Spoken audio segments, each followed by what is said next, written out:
The first sound was the clink of coffee cups, sharp against the low drone of small talk, and then the sentence that sliced clean through it. She's just not leadership material. The words weren't aimed at me, but they found me all the same, hanging in the air like a lock clicking shut. In that break room, crowded with chatter and caffeine, their noise suddenly seemed louder, while inside me, a silence spread quickly and cold. I stood near the corner table, hands on a paper cup too hot to sip, pretending to study the agenda printout. Chairs scraped against tile, laughter spiked, but underneath it all, I could hear the steady hum of dismissal, the sound of a door shutting in my face before I'd even reached it. The motif came to me involuntarily, keys jangling without a lock to open, doors available but inaccessible. Everyone else tossed their weight around freely, but I was marked as someone meant to linger in the hallway. The sting wasn't in the insult itself, but in the finality it implied. They weren't debating my potential, they were declaring it sealed. That contrast rang louder than the clinking cups noise surrounding me. Silence inside me. I didn't move, didn't interrupt. I only memorized who said it, when, and in whose presence. Their words closed one door, but the echo it left behind told me another had already started to open. By the time the room settled back into its formal agenda, my heartbeat had already slowed into something deliberate. I didn't storm out, and I didn't correct them. Instead, I let the quiet stretch inside me like a pause between two heavy doors. The temptation was to answer noise with noise, but silence became the sharper tool. In that stillness, I felt the first click of a key I didn't yet know I was holding. I sat through the rest of the meeting as though nothing had happened, taking notes in precise columns, initials in the margins, timestamps marked. Every detail mattered, because if I couldn't control what they believed, I could control the record of what had actually been done.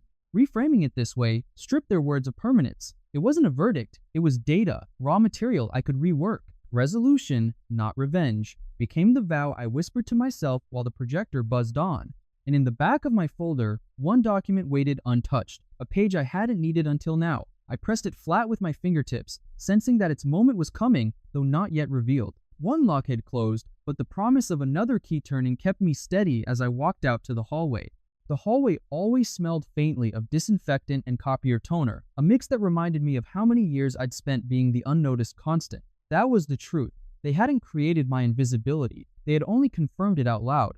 I thought back to my first promotion cycle when my metrics outpaced the department average by 12%, yet the announcement bypassed me as if numbers couldn't speak. Contrast defined my story. Consistent delivery but no recognition, results in hand but no seat at the table. There were reasons behind it, and not all of them malicious. One director was terrified of budget freezes, clinging to seniority because it felt safer than change. Another manager carried the weight of his own insecurity, projecting doubt to protect fragile authority. Even their dismissal of me as not leadership material sounded less like cruelty and more like fear disguised as certainty. Human, yes, but still unacceptable. Every missed advancement carried financial consequence. A stalled raise meant another year postponing the down payment I'd been saving, another 12 months renting when I could have built equity. Twice, my documented performance reviews, signed, dated, and filed in HRAD, been strong enough to justify movement, but both times the offer went elsewhere. The fault lines were there long before any cutting remark, years of contrast between what I produced and what I was allowed. That quiet fracture had finally widened into a point I could no longer ignore, and it set my gaze firmly on what came next. By the time night fell, my living room felt more like a war room than a home. The glow from my laptop lit the piles around me, spreadsheets lined in green and red, performance reports highlighted in yellow, and a small stack of unopened bills balanced uneasily on the edge of the coffee table. The noise of the day was gone, yet inside me the silence pressed louder, a silence that demanded proof. I realized that drifting any longer would mean handing my future back to people who had already closed the door once. The contrast couldn't have been sharper. I could keep repeating the cycle of waiting for permission, or I could write a plan built on subtraction, removing what hurt me before adding what could lift me. That night, I named 5 habits that had kept me small. They stared back at me in thick black ink, apologizing before speaking, answering midnight emails, pretending success wasn't mine, perfecting projects to be invisible, and saying yes when no was the right word. Each one felt like an extra key weighing down the ring, rattling uselessly but opening nothing. The clarity was cold and liberating. I slid the wrong keys into a drawer, leaving only space for what would truly turn a lock. And if you're listening now, ask yourself, what single habit would you have the courage to end tonight if your own breakthrough depended on it? For me, deciding which weight to set down was the first act of strength. Hearing the quiet ring lighten in my hand told me the path had already begun. The first step was quieter than anyone would imagine. A login at 6:12 a.m., the HR portal blinking back with its sluggish 2 factor code. I saved each PDF of policy, updates, vacation, and leave advancement, ethics guidelines, naming the files carefully, label by label. The silence of that early hour became its own shield. No interruptions, no curious glances over my shoulder. Paper, not perception, was what I trusted now. My drafts folder became a holding ground for words never yet sent. Polite but firm emails outlining achievements, screenshots of project milestones with timestamps intact, even calendar exports proving overtime hours. They sat there like letters, sealed but unsent, waiting for the precise moment when silence would become strategy. The plan wasn't glamorous, but it was surgical. Steady deposits into an account only I knew about. A certification class scheduled for the second Tuesday of the month, portfolio pages organized with almost obsessive geometry. The pattern interrupt came when one clause in the company bylaws revealed itself, a line suggesting that external contracts and measurable partnerships strengthened eligibility for leadership roles. Hidden in plain sight, it became my overlooked advantage. Where others played posturing, I had receipts divided by literal agreements with vendors and collaborators signed in my archive emails at 10:47 p.m. months earlier.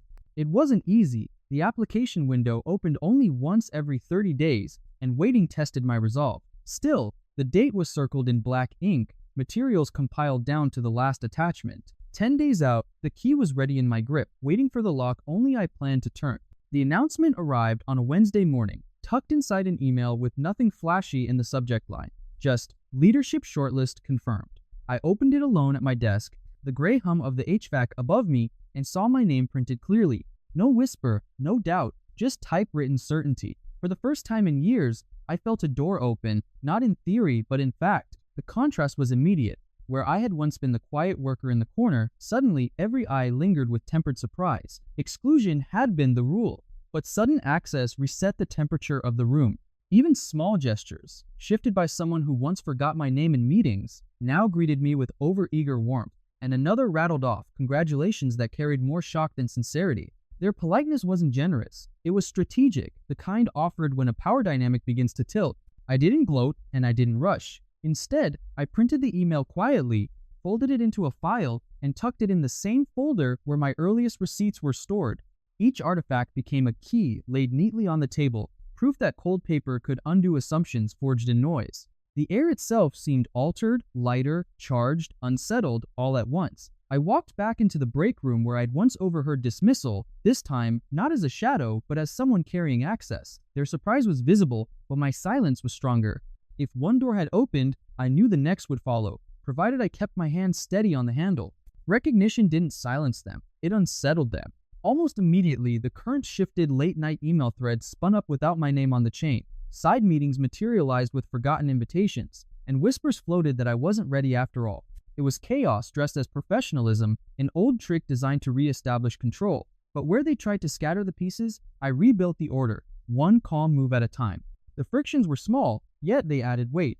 An IT ticket I submitted for access lingered unresolved for 9 business days, leaving me stranded outside a critical database. A certification exam I had already paid $175 for had to be rescheduled when a colleague forgot to submit required forms on time. Even small delays stacked into real cost. 2 weeks off balance in workload, hours diverted, chasing signatures, extra scheduling calls placed on hold, noise on every side, but within me stillness. I noticed the strain on them too. One rival grew more clipped in tone, his insecurity bleeding through when he gripped his pen tight enough to bend it. Another began arriving early, as if proximity to the office could substitute for substance. They weren't caricatures, they were human, scrambling against the tide. Their motives didn't excuse the sabotage, but they did make it easy to remain even steadier in comparison. Each setback forced me to refine my file of receipts. I kept date-stamped screenshots of unanswered requests, bank statements showing the reschedule fee posted at 8:17 a.m., and meeting transcripts proving omissions. Every obstacle fed my archive, and every archive became leveraged. They sought to erode my confidence with disorder, but order was my quietest weapon, and I knew that the moment would come when silence would no longer just defend it, would confront. The room was colder than the hallway outside, air conditioning turned up too high, fluorescent lights humming faintly above. I set my folder on the boardroom table, the smooth thud cutting through their chatter. They had filled the space with noise-aside remarks, objections rehearsed in advance, but I answered with stillness first. Then, one by one, I unfolded the artifacts. Performance charts, signed vendor agreements, quarterly reports annotated in my handwriting, the receipts lined up like keys, laid flat, fitting the locks they thought I would never touch. When the interruptions came, but those accounts aren't stable, asterisk, yet she doesn't have the experience. Asterisk, I slid forward the clause from the bylaws I had discovered months earlier. External partnerships validated leadership eligibility. My signed agreements met the requirement in full. The silence that followed cracked wider than any raised voice could. Their noise diminished in the face of data no denial could erase. I caught the way one manager's jaw slackened before tightening again, irritation covering what could only be disbelief. Another fiddled with her notebook, pen tapping against the margin, but never finding words to disprove what was in front of her. Human moments, desperate but futile. The document I had hinted to myself earlier finally served its purpose. The lock I'd guarded now opened without resistance. I didn't raise my tone, not once. Calm precision landed heavier than anger ever could. When the presentation concluded, no one moved to challenge the facts on record. They only shifted in their seats, as if chairs had suddenly become unfamiliar. I gathered the papers, left each signature line visible, and closed the folder with quiet certainty. The key was on the table, unmistakable, and from then on, so was I. The shift was less dramatic than people imagine. No fireworks, no parade. It showed first in the steady rhythm of my day's projects, delegated to me as a matter of routine. Meetings where my name was penciled in without hesitation. After years of absence, presence had become the default. The same break room that once held whispered dismissal now carried a different energy. Greetings edged with respect, not surprise. Revenge had been an easy impulse, but resolution carried more power. 2 pay cycles later, the numbers confirmed what the atmosphere had already suggested. The direct deposit notification on my phone displayed a $6,200 increase bonus attached, deductions noted, net figure clear. Real money, not empty, congratulations. I stared at the amount while riding the elevator, faint hum in the background, and thought of every overlooked year packaged into that single transfer. Tangible proof that silence could compound into reward. But the deeper gain wasn't financial. It was the new perimeter I drew around myself. I no longer answered the stray midnight message meant to test boundaries. I no longer let unfinished sentences stand. My voice followed through. Those were the small doors I had closed myself, not waiting for anyone else to lock them. If you're listening now, consider this. Which overlooked door could you close today to make room for the right one to open? For me, clarity arrived not with confrontation, but with what followed it. Motion without apology, forward without hesitation. And if air can shift once, it can shift again, provided you carry your silence and your receipts with equal discipline.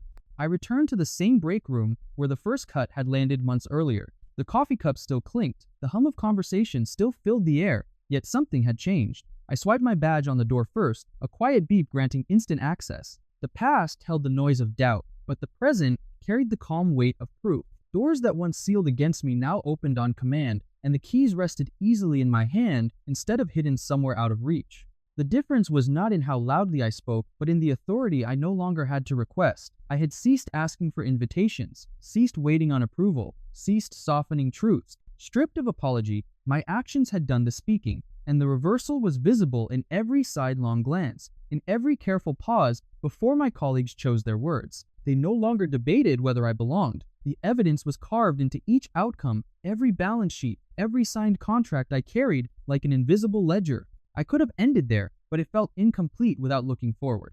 My plan now was not to simply remain at the table, but to extend it for those who still waited outside the door.